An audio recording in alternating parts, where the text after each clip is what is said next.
Good morning all of you. Probability के छोटे छोटे आधे आधे घंटे के लेक्चर्स जो हैं वो चल रहे हैं, और यही अगर लेक्चर की स्ट्रेंथ जो है बढ़ा दी होती तो अब तक प्रोबेबिलिटी जो थी वो ख़त्म हो जाती। लेकिन मैंने लेक्चर को की लिमिटेशंस को, क्लिप को छोटा कर दिया है, इसलिए ये 11वां लेक्चर है, 11th लेक्चर है प्रोबेबिलिटी का।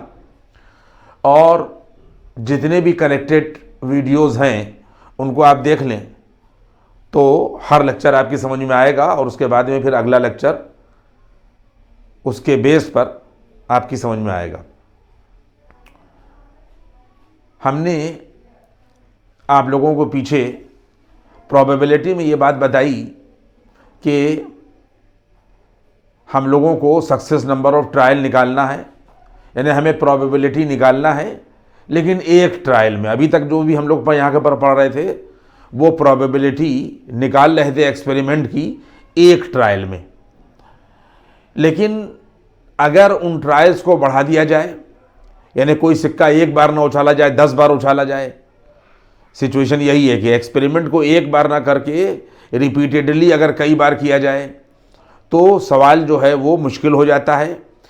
इस तरीके की सिचुएशन को कि जहाँ पर हमारा एक्सपेरिमेंट जो है वो रिपीट करे, एक सिक्के को 2 बार, 4 बार, 6 बार उछाला जाए और मनचाही घटना को घटित कराया जाए, तो हम लोग इसमें बाइनोमियल थ्योरम का सहारा लेते हैं। सारे लोग इस बात को सुन लीजिए, बाकी तो फार्मूला वही इस्तेमाल का होगा, फेवरेबल नंबर ऑफ वेज और अपान टोटल नंबर ऑफ वेज, लेकिन सिर्फ एक ट्रायल के लिए। लेकिन अगर हम इस ट्रायल को रिपीटेड कर लें, यानी अगर कोई चीज़ जो है रिपीटेडली बार बार एक्सपेरिमेंट हो रहा है, तो उसमें हम लोग उस तरीके के सवालों में हम लोग बाइनोमियल थ्योरम का इस्तेमाल करते हैं।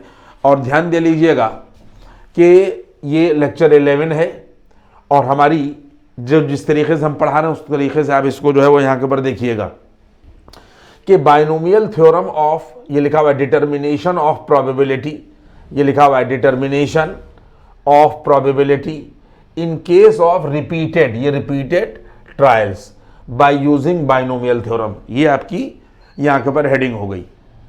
अब अगर एक ट्रायल में probability of success in one trial अगर P है, बात को आप समझ लें, probability of success in one trial अगर P है और probability of failure in one trial Q है, तो हमेशा से आप ये समझ रहे हैं कि अगर सक्सेस की प्रोबेबिलिटी को और फेलियर की प्रोबेबिलिटी को जोड़ दिया जाए तो रिजल्ट हमेशा 1 मिलेगा। तो यहाँ पर probability of success in one trial अगर P है और probability of failure in one trial बराबर Q है, तो इनका सम P प्लस Q का 1 के बराबर होगा। देखिए यहाँ तक बात आई, फुल स्टॉप, ये फुल स्टॉप हो गया। अब सिचुएशन ये है कि इसका हम लोग बाइनोमियल थ्योरम में कैसे इस्तेमाल करेंगे। बाइनोमियल थ्योरम में हमारे क्या, the probability of R success, success का मतलब ये हो गया कि अगर किसी भी सिक्के को उछाला जाए और कह दें कि हेड्स आने की प्रोबेबिलिटी बताइए, और तो हेड का आना जो है ये सक्सेस माना जाएगा और हेड का ना आना जो है वो फेलियर माना जाएगा। पॉइंट आप समझिए, घटना में जिस एक्सपेरिमेंट की बात की जाएगी वो सक्सेस होगा, और उसका जो अपोजिट होगा या उसके बाद जो बची हुई घटनाएं होंगी वो उसका यहाँ के पर फेलियर होगा। अगर वो हेड आने की बात करेगा तो हेड सक्सेस होगी, और जो टेल है वो उसका फेलियर होगा। पॉइंट समझ में आ रहा है आपकी। तो अगर सक्सेस को P से रिप्रेजेंट किया जाए और फेलियर को Q से रिप्रेजेंट किया जाए और R को सक्सेस नंबर ऑफ ट्रायल से रिप्रेजेंट किया जाए, सुन लीजिएगा, जो R है ये सक्सेस नंबर ऑफ ट्रायल है, ठीक है, और N जो है वो टोटल नंबर ऑफ ट्रायल। देखिए इस फार्मूले में हमारे यहाँ बाइनोमियल में कहता है कि the probability of R success in total N trials, total यहाँ के पर N ट्रायल्स बराबर NCR p to the power r और q to the power n minus r होगा, जहां पर ये जो n है बच्चों, ये जो यहां के ऊपर ये n है, ये n, ये टोटल नंबर ऑफ ट्रायल्स होंगे, r success number of trial होगा, p यहां के ऊपर एक ट्रायल में सक्सेस ये p होगा, और एक ट्रायल में फेलियर जो है वो q होगा, एक ट्रायल में, और r जो है वो सक्सेस नंबर ऑफ ट्रायल और n जो है वो टोटल नंबर ऑफ ट्रायल। और इस फार्मूले का हम लोग इस्तेमाल करेंगे NCR p to the power r और q टू द पावर यहाँ के ऊपर n माइनस r। सवाल में भी हम अप्लाई करके आपको दिखाएंगे। एक बात हुई। दूसरी बात यह है कि जब भी हम लोग सवाल लगाएंगे तो किसी भी सवाल का जो एक्सपेरिमेंट का लेआउट है वो हमें मालूम होना चाहिए। यानी अगर हम कहीं पर ताश से रिलेटेड, प्लेइंग कार्ड से रिलेटेड बातें कर रहे हैं तो उस एक्सपेरिमेंट में क्या क्या चीज़ें होती हैं उसके बारे में हमें जानकारी होना चाहिए। उसका सैंपल स्पेस कैसे बनेगा इसकी जानकारी हमें होना चाहिए। बात समझ में आ रही है? तो क्योंकि सबसे पहले कहीं पर भी हम लोग probability of success in one trial निकालेंगे और probability of failure in one trial निकालेंगे। तो यहाँ पर अब हमने यहाँ के ऊपर देखिए क्वेश्चन नंबर यहाँ के ऊपर 1 लिखा। देखिए इसको हम लोग कैसे रिपीटेड ट्रायल में बायनोमियल थ्योरम इस्तेमाल करेंगे। वो कहता है कि a coin is tossed 10 times, 10 बार इस कॉइन को टॉस किया गया या और लगा दिया गया है। कह रहा है कि 10 कॉइन्स आर टॉस्ड, या 10 सिक्के बार बार उछाले जा रहे हैं, या तो वो कह रहा है कि एक सिक्के को 10 बार उछाला गया। रिपीटेड ट्रायल हो गया ये, रिपीटेड ट्रायल्स। यही बात यहां पर कही गई है कि हम लोगों को रिपीटेड ट्रायल पढ़ना है, और या 10 कॉइन्स आर टॉस्ड या 10 सिक्के उछाल दिए गए, बात तो वही आ गई। तो इन दोनों में लैंग्वेज पर एक ही तरीके का फार्मूला जो है वो इस्तेमाल होगा, चाहे वो कहे कि a coin is tossed 10 times, और या वो ये कहे कि 10 coins are tossed, 10 coins are tossed. अब इसमें ये कह रहा है कि what is the probability that exactly यहां के पर 5 हेड्स अपियर। तो सबसे पहले एक बार का जो ट्रायल है उसमें हेड आने के लिए जब आप निकालेंगे तो सैंपल स्पेस में S बराबर यहां के पर H, T बनेगा। एक ट्रायल की बात की जा रही है, हेड कॉमा टेल। तो अगर हेड की प्रोबेबिलिटी सक्सेस है, ये देखिए हेड की प्रोबेबिलिटी सक्सेस, क्योंकि इसमें हेड की बात की जा रही है, तो P बराबर probability of head appearing in one trial बराबर 1/2 होगा। और अगर हेड ना आए, probability of tail appearing in one trial बराबर 1/2 होगा। देखिए यहां तक बात पहुंच गई। इसमें हेड आता है तो सक्सेस, और हेड नहीं आता है तो नहीं सक्सेस। ठीक है। अब इसमें यहां के ऊपर बात कही गई है, देखिए 5 हेड्स की बात की गई है। क्या बात की गई है? 5 हेड्स। इसका मतलब ये हो गया कि सक्सेस नंबर ऑफ जो ट्रायल है वो यहां के ऊपर 5 है, आर की वैल्यू यहां के ऊपर 5 है, ध्यान दे लीजिएगा। और टोटल 10 सिक्के उछाले जा रहे हैं या 10 बार उछाले जा रहे हैं, तो एन की वैल्यू 10 होगी, और 5 बार हेड आएगी तभी सक्सेस मिलेगी, तो आर जो है वो आर की वैल्यू 5 होगी। समझ मिली आई बात? तो अब हम लोग यहां के ऊपर चले, the probability of 5 heads appearing in 10 coins, या the probability of 5 heads appearing in total 10 coins कहा जाए, और या 10 टाइम्स टॉसिंग कही जाए, तो बराबर क्या हो जाएगा? ये देखिए NCR, एन का मतलब ये टोटल नंबर ऑफ ट्रायल, यहां के ऊपर 10 होंगे बच्चों। आर जो है वो जब 5 बार हेड आ जाएगा तभी सक्सेस मिलेगी, तो आर की वैल्यू 5 रखी जाएगी। तो ये देखिए फार्मूले में देखिए NCR, तो ये आ जाएगा 10C5, और P की वैल्यू यहां के ऊपर P to the power R है, तो 1/2 whole to the power R हो जाएगा, और फिर Q to the power N minus R होगा। तो इसका मतलब 1/2 टू द पावर यहां के ऊपर हो जाएगा N माइनस यहां के ऊपर R। अब देखिए इसको हम लोग NCR वाले फार्मूले से सॉल्व करेंगे, और ये 1/2 होल टू द पावर 5 और 1/2 होल टू द पावर 5 ये भी होगा, तो आंसर हमारा जो है वो 63/256 मिलेगा। इसको आप लोग यहाँ के ऊपर घर में कर लेंगे। जो मेन सिचुएशन थी वो मैंने आपको यहाँ के ऊपर बता दी। अब इसके बाद में इसी में आप यहाँ के ऊपर दूसरा सवाल देखिए। दूसरा सवाल यहां से स्टार्ट किया है, कहता है मैन थ्रो 2 डाइस। आप देख लें, 2 पासे फेंके जाते हैं, कहता है कि find the probability of getting exactly, यहां के पर 4 एसेस यानी 4 इक्के की बात की जा रहा है। कह रहा है कि ऑन बोथ का मतलब यह है कि अगर 2 पासे फेंके जा रहे हैं तो कह रहा है कि साइमल्टेनियसली दोनों पर इक्का आ जाए, ये सक्सेस है। दोनों पर इक्का आ जाए, ये हमें सक्सेस मिलेगी। इसकी प्रोबेबिलिटी क्या होगी? और इक्का ना आए तो फेलियर। 2 पासे फेंके गए, दोनों पर साइमल्टेनियसली इक्का आ जाए, इसकी प्रोबेबिलिटी यहां के ऊपर क्या होगी? और सक्सेस कब मिलेगी?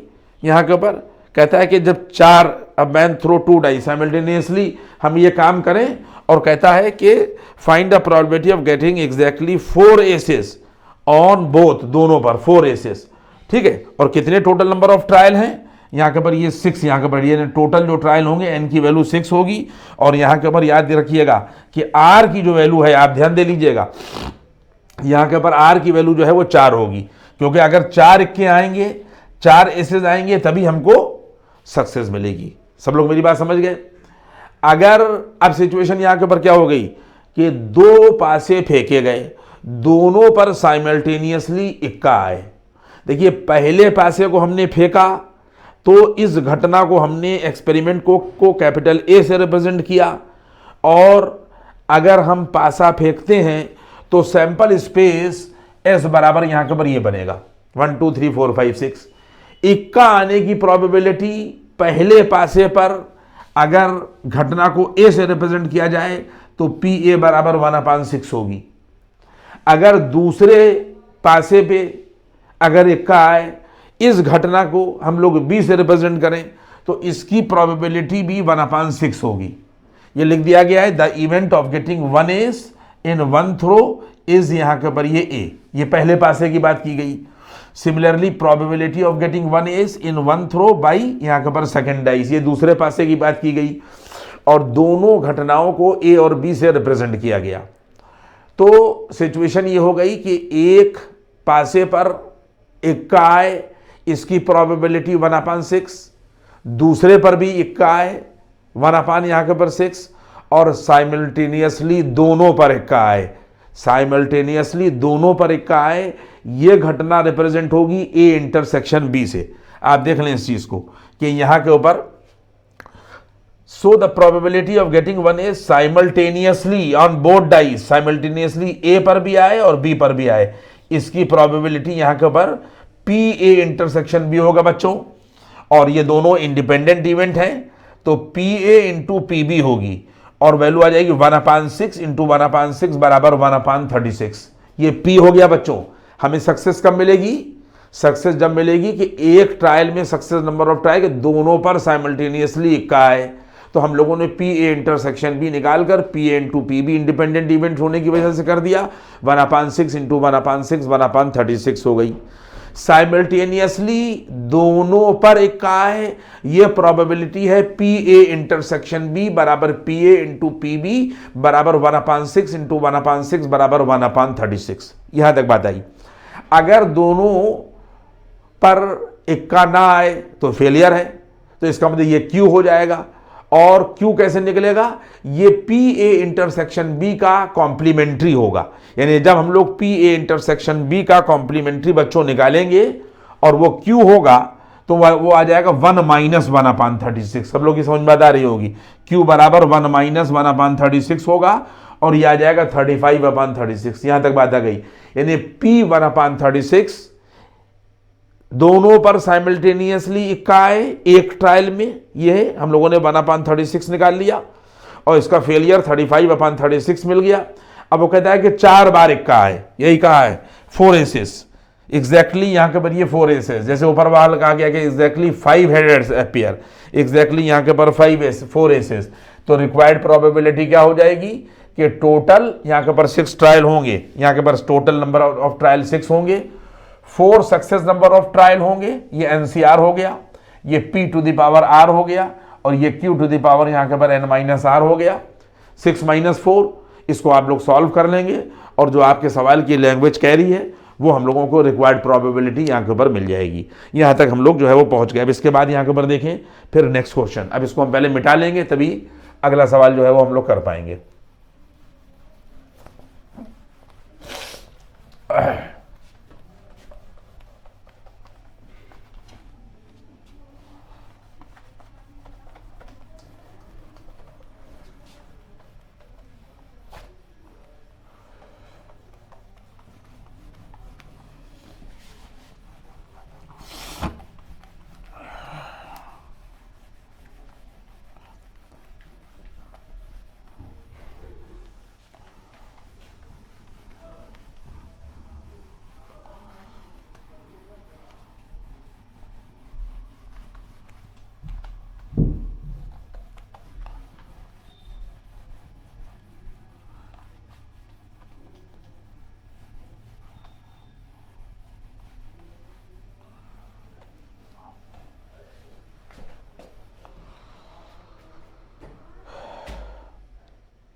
देखिए सवाल को आप समझिए, ये क्वेश्चन नंबर यहाँ के ऊपर ये 3 है। टाइम वेस्ट हुआ क्योंकि मैंने इसको जो है वो रब किया, उसके बाद फिर वो बोर्ड जो है वो गीले कपड़े से रब करने पर थोड़ा गीला रहता है, तो इसलिए उसके ऊपर राइटिंग जो है वो ढंग की नहीं आती। तो मैं लैंग्वेज पढ़ रहा हूँ और आप यहाँ के ऊपर जो है वो देखें। देखिए लैंग्वेज ये कह रही है बच्चों कि a man killed a bird once in 3 shots. A man और यहाँ के ऊपर कैन बढ़ा लिए, कहता है कि एक आदमी जो है वो चिड़िया मार सकता है, can killed a bird once, एक बार। अगर वो 3 बार गोली दागे, 3 शॉट्स, यानी 3 बार में 1 बार उसको सक्सेस मिल सकती है।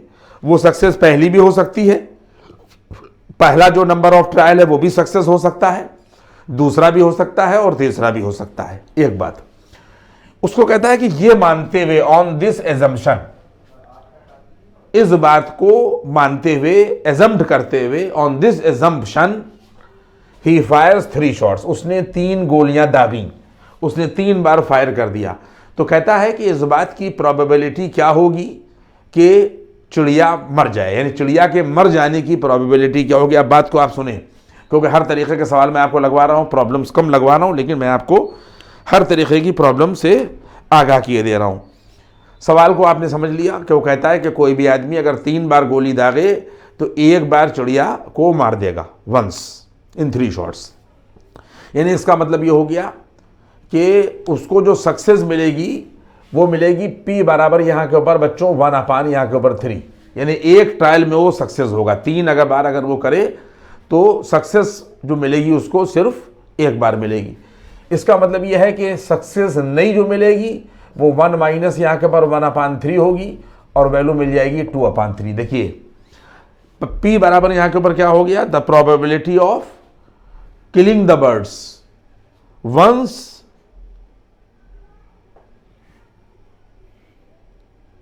in total 3 trials, the probability of killing the bird in 1 trial बराबर यहाँ के ऊपर 1/3, यानी 3 में 1 बार, और जो फेलियर है वो Q बराबर 1/3 मैंने आपको बता दी। अब इसका मतलब, अब सुनिए सिचुएशन को, इसमें सिचुएशन ये होगी कि अभी हमने आपको बता दिया कि 3 बार में पहली बार भी वो सक्सेस हो सकता है, दूसरी बार भी हो सकता है और तीसरी बार भी हो सकता है। तो इसमें 3 सिचुएशन यहाँ के ऊपर निकालना पड़ेंगी। पहली सिचुएशन क्या होगी कि the probability of success, the probability, देखिए मैं लिख रहा हूं और मैं दोबारा नहीं लिखूंगा, the probability of first success. देखिए हमने क्या लिखा, the probability of first success in 3 trials. Total यहाँ के ऊपर तो बराबर क्या हो जाएगा, 3 आएगा और C1 आएगा।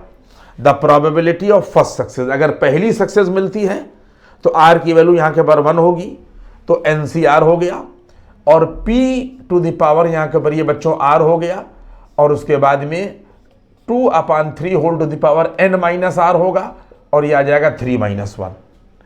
इसी तरीके से दूसरा पॉइंट आप देखें, the probability of second success in यहाँ के ऊपर ये 3 ट्रायल्स, तो बराबर यहाँ के ऊपर 3C2 होगा, क्योंकि टोटल नंबर ऑफ ट्रायल 3 होंगे और दूसरी में हमको सक्सेस मिल गई, तो R की वैल्यू 2 होगी, 1/3 होल टू द पावर 2 होगा, और 2/3 होल टू द पावर 3-2 होगा। और देखिए वो कहता है चिड़िया के मर जाने की प्रोबेबिलिटी क्या है, तो अगर पहली में सक्सेस मिल गई तो चिड़िया मर जाएगी, यानी इसका मतलब ये कि चिड़िया के मर जाने की प्रोबेबिलिटी यहाँ के ऊपर ये भी होगी, और चिड़िया के मर जाने की प्रोबेबिलिटी ये भी होगी, और चिड़िया के मर जाने की जो प्रोबेबिलिटी होगी बच्चों ये भी होगी। थर्ड सक्सेस अगर मिल गई, सक्सेस का मतलब यही है कि total 3 trial 3 1/3 whole to the power 3 और 2/3 होल टू द पावर यहाँ के ऊपर ये 3-3। आप लोग मेरी बात समझ रहे हैं? तो इसका मतलब ये हो गया कि चिड़िया के मर जाने की प्रोबेबिलिटी की वो बात कर रहा है, लेकिन ये तीनों घटनाएं जो हैं वो म्यूचुअली एक्सक्लूसिव होंगी। अब हम खाली बोल रहे हैं, लिख नहीं रहे हैं, चिड़िया यहाँ भी मरेगी, यहाँ भी मरेगी, यहाँ भी मरेगी, लेकिन ये तीनों घटनाएं साथ साथ घटित नहीं हो सकती।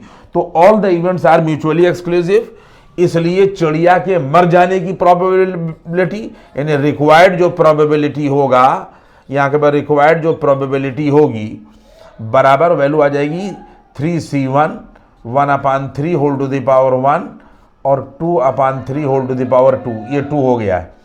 और उसके बाद में प्लस लगाइए, 3C2 1/3 का होल स्क्वायर करिए और 2/3 होल टू द पावर 1 करिए, और यहाँ पर 3C3 करिए, 1/3 होल टू द पावर 3 करिए और 2/3 होल टू द पावर 0 करिए।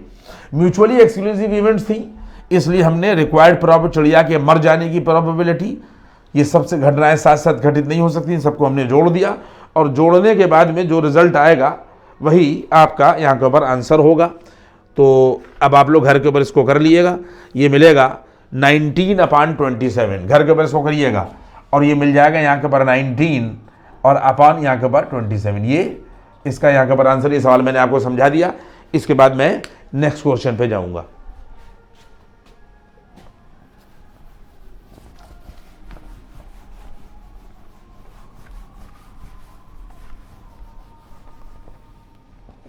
देखिए इसके बाद में कहता है if on an average, question देखिए यहां के ऊपर कह रहा है कि इफ, और नीचे से करता हूं ऊपर गीला हो गया, देखिए यहां से मैं कर रहा हूं, इफ ऑन एन एवरेज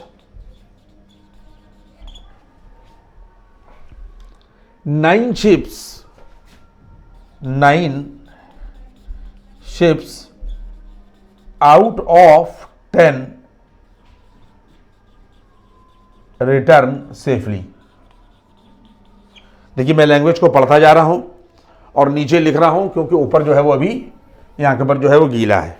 इसको मैं और थोड़ा सा वो कर दूं।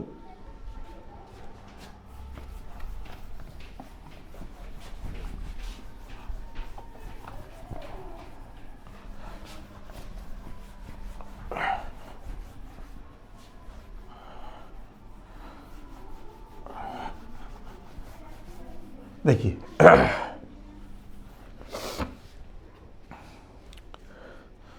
If on an average 9 ships out of 10 return safely to a port, कहता है कि to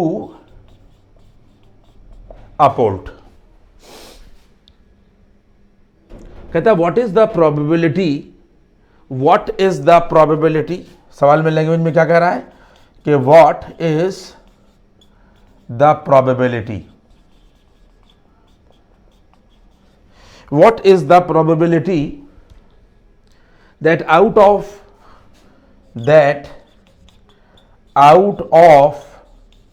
5 ships, out of 5 ships expected, यहां के ऊपर कह रहा है expected at least, ये बच्चों एटलीस्ट कहा गया है, एटलीस्ट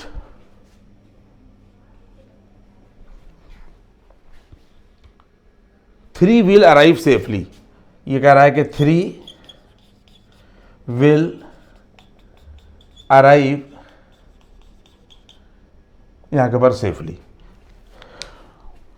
अब सारे बच्चे यहां के ऊपर बात को गौर करें, फिर मैं लैंग्वेज को यहां के ऊपर दोहरा रहा हूं। क्वेश्चन यहां से स्टार्ट है, कहता है कि इफ ऑन एन एवरेज, औसतन एवरेज में 9 जहाज 9 ships out of 10 return safely to a port, कहता यह है कि 10 में 9 जहाज जो हैं वो रिटर्न हो जाते हैं सेफली पोर्ट पर, बंदरगाह पर। समझ में आई बात ये। इसके बाद में कहता है कि इस बात की क्या प्रोबेबिलिटी होगी, what is the probability that out of 5 में कम से कम 3 जो हैं वो सेफली जो है पोर्ट पर अराइव कर जाएं। इस बात की क्या प्रोबेबिलिटी होगी कि 5 में कम से कम 3 पोर्ट पर सेफली जो है वो आ जाएं, अराइव कर जाएं, पहुंच जाएं। समझ में बात आई। देखिए सिचुएशन यहां के ऊपर क्या दे रखी है कि the probability that 9 ships out of 10 return यहां के ऊपर ये सेफली, तो इसका मतलब ये है कि सक्सेस की जो प्रोबेबिलिटी बच्चों दे रखी है 9 बटे यहां के ऊपर 10 दे रखी है। यानी कह रहा है कि 10 में 9 जो है वो वापस आ जाते हैं, 10 में 9 जो है वो यहां के ऊपर वापस आ जाते हैं। और बच्चों क्यों जो है वो, अगर इसकी क्या हो जाएगी, यह आ जाएगा 1 - 9/10 बराबर आ जाएगा 1/i यहां के ऊपर ये 10। तो इसका मतलब ये हो गया कि the probability that 1 ships return safely बराबर 10 में यहां के ऊपर 9 इसकी सक्सेस प्रोबेबिलिटी ये दे रखी है कि टोटल अगर 10 हैं तो 10 में 9 जो है वो वापस आया। The probability that one ship return safely बराबर 9/10, और अगर जहाज नहीं आता तो क्यों, यहां के ऊपर ये हो गया। अब सिचुएशन यहां के ऊपर आप देख लें कि इसको भी, ये भी 3 केसेस में बढ़ जाएगा। उसने कहा है कि इस बात की क्या प्रोबेबिलिटी होगी कि कम से कम 5 में 3, कम से कम 5 में 3। देखिए, जब एटलीस्ट लगा दिया जाए और वो कहे कि कम से कम 5 में 3, तो हम लोग 3 की भी निकालेंगे कम से कम 3, यानी 4 की भी निकालेंगे कम से कम 3। इसका मतलब यह है कि टोटल हम लोग 5 की, यानी चीज़ जो है वो हमेशा, और भी लेक्चर्स में हमने ये बात एटलीस्ट को समझाया है कि अपनी ऑप्टिमा तक जाएगी। क्लियर हो रही बात ये? तो इसका मतलब ये है कि जब हम लोग एटलीस्ट की बात करेंगे तो एटलीस्ट 3 आउट ऑफ 5 का मतलब ये कि 3 का केस भी लिया जाएगा, 4 का केस भी लिया जाएगा और 5 का केस भी लिया जाएगा। तो इसका मतलब यह है कि पहली सिचुएशन यहां के ऊपर हो गई कि इफ टोटल 5 अराइव सेफली,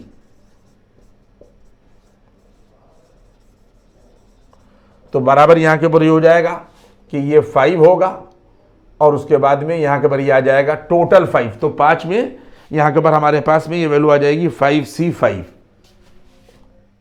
ये पांचों सक्सेस मिल गई।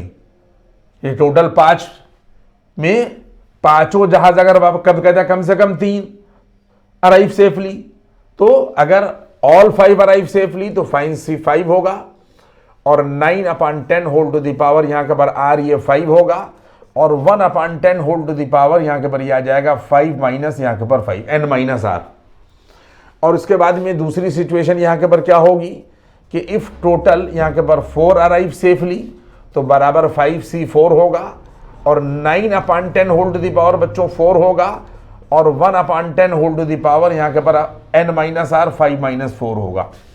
इसके बाद में जब हम लोग थर्ड की बात करेंगे तो इफ टोटल यहां के पर 3, क्योंकि एटलीस्ट 3 कहा गया है तो तीनों केसेस हो जाएंगे, अराइव यहां के पर सेफली,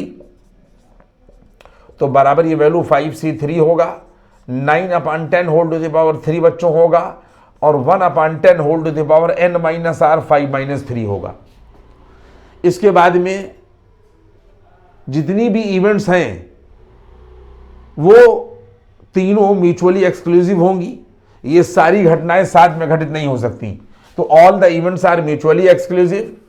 इसलिए कम से कम 3 जहाज पोर्ट पर सेफली अराइव कर जाएं, पहुंच जाएं, इसकी प्रोबेबिलिटी रिक्वायर्ड प्रोबेबिलिटी कहलाएगी, और रिक्वायर्ड प्रोबेबिलिटी बराबर 5C5 9/10 whole to the power 5 इंटू 1/10 होल टू द पावर यहां के ऊपर 5 - 5 0 plus 5C4 9/10 whole to the power 4 1/10 whole to the power यहां के ऊपर ये देखो 1 होगा, और plus 5C3 9/10 whole to the power 3 1/10 whole to the power यहां के ऊपर ये आ जाएगा यहां के ऊपर 2।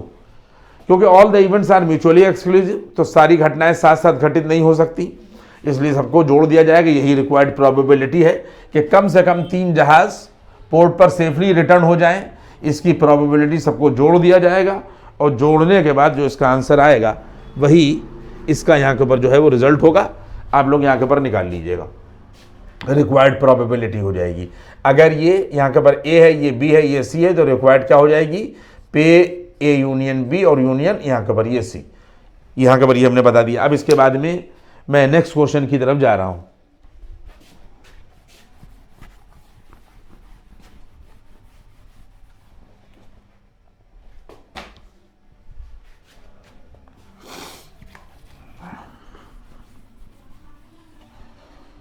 देखिए, सवाल की लैंग्वेज ये कह रही है बच्चों, सवाल की लैंग्वेज ये कह रही है कि N event succeed.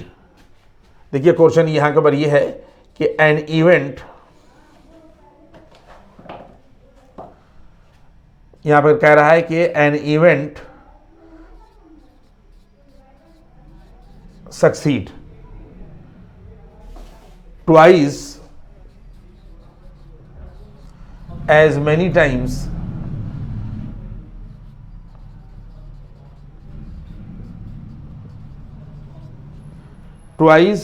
many times as it fails। as it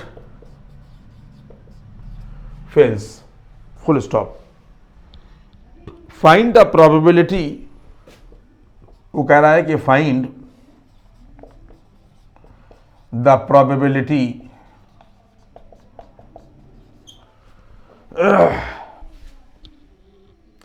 that in the next 6 trials, कह रहा है कि that in the next 6 trials it will succeed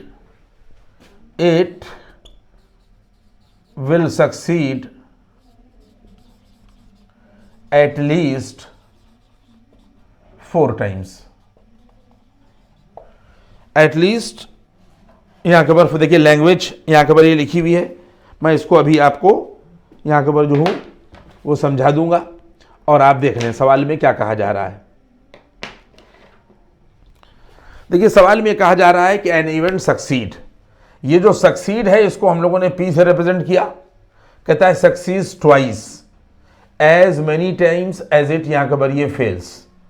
तो इसमें जो लैंग्वेज दे रखी है an event succeed P twice as many times as it, यहाँ के ऊपर ये फेल्स। देखिए ये कंडीशन यहाँ के ऊपर दे रखी है पी बराबर 2q। और आगे बढ़िए, इसके बाद में कह रहा है कि find the probability that in the next 6 trials, यानी नेक्स्ट 6 ट्रायल्स का मतलब ये है कि टोटल नंबर ऑफ ट्रायल यहाँ के ऊपर 6 दे रखे हैं, तो कहता है कि कम से कम उसको 4 बार सक्सेस मिले, 6 में 4 बार, 6 में यहाँ के ऊपर देखिए 6 में यहाँ के ऊपर ये 4 बार कह रहा है कि कम से कम सक्सेस मिले। तो इसका मतलब ये है कि अगर कम से कम 6 में 4 बार तो 4 की भी निकालना पड़ेगी, 5 की भी निकालना पड़ेगी और 6 की भी निकालना पड़ेगी। तो इसमें आप एक बात ध्यान दे लें कि P प्लस Q बराबर 1 होता है, P प्लस Q बराबर यहाँ के ऊपर 1, ये जनरल रिजल्ट है कि P और Q का सम हमेशा 1 के बराबर होता है। तो रिजल्ट आ जाएगा यहाँ के ऊपर 2q और प्लस यहाँ के ऊपर q बराबर 1 होगा बच्चों, और ये आ जाएगा यहाँ के ऊपर 3q बराबर 1, तो q की वैल्यू 1/3 आएगी और p की वैल्यू आ जाएगी यहाँ के ऊपर 2/3। इस q/3 को जब हम लोग यहाँ पर रखेंगे बच्चों तो 2/3, देखिए ये p और q हम लोगों ने एक एक ट्रायल वाला मामला जो है वो निकाल दिया। अब इसमें भी 3 केस बनेंगे। तो पहला केस क्या होगा कि एटलीस्ट 4, इसका मतलब ये है कि अगर 4 का निकाला जाए तो इसका मतलब यह है कि सक्सेस फर्स्ट टाइम, तो इसका मतलब यह है कि इन टोटल यहाँ के ऊपर ये 6 ट्रायल। तो इसका मतलब यह है कि जो लैंग्वेज होगी वो क्या लिखी जाएगी, यहाँ पे लिखा जाएगा कि पहली सिचुएशन यहाँ के ऊपर ये देखिए ये आएगी 6c और यहाँ के ऊपर ये 4 होगा, 1/3 होल टू द पावर यहाँ के ऊपर ये 4 होगा। यानी अगर हमें टोटल 6 में कम से ये 4 की है, यानी 4 सक्सेस अगर मिलती है 4 टाइम, कम से कम चौथी बार, तो ये पहली सक्सेस होगी। इसका मतलब ये एक सक्सेस नंबर ऑफ ट्रायल 4 होगा, p to the power r होगा और q to the power n-r होगा, तो ये आ जाएगा n-r। और अगर 5वीं बार में सक्सेस मिलती है तो 6c और यहाँ के ऊपर ये 5 होगा बच्चों, 1/3 होल टू द पावर 5 होगा, 2/3 होल टू द पावर 6 - 5 होगा। और तीसरा का मतलब ये है कि अगर ये मिलती है तो 1/3 होल टू द पावर 6 होगा, देखिए 6 है बच्चों ये,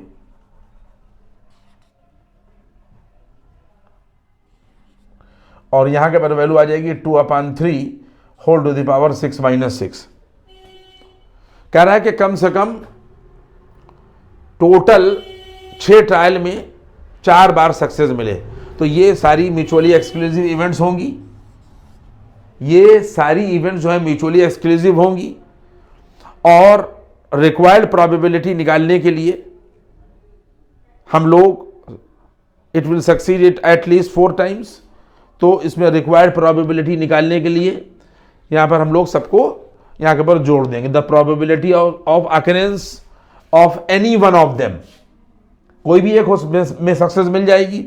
तो इसका मतलब यह है कि यहाँ के ऊपर जो रिक्वायर्ड प्रोबेबिलिटी जो पूछी जा रही है बच्चों, यहाँ के ऊपर जो पूछी जा रही है, इन सब को हम लोग यहाँ के ऊपर जोड़ देंगे, सब लोगों को हम लोग यहाँ के ऊपर ये जोड़ देंगे, ऐड कर देंगे। और ऐड करने के बाद में जो रिज़ल्ट आएगा वही इसका यहाँ के ऊपर आंसर होगा। हमारे पास इसका आंसर 496/72 यहाँ के ऊपर 9 आया है, 496/72 और यहाँ के ऊपर 9 नोट कर लीजिएगा, 496/729 ये इसका आंसर आया। मैंने आप लोगों को ये बता दिया। अब बाइनोमियल थ्योरम पर ये हमने आपको रिजल्ट बता दिया है कि रिपीटेड ट्रायल में और सक्सेस नंबर ऑफ ट्रायल में किस तरीके से हम लोग सवालों को हैंडल करेंगे।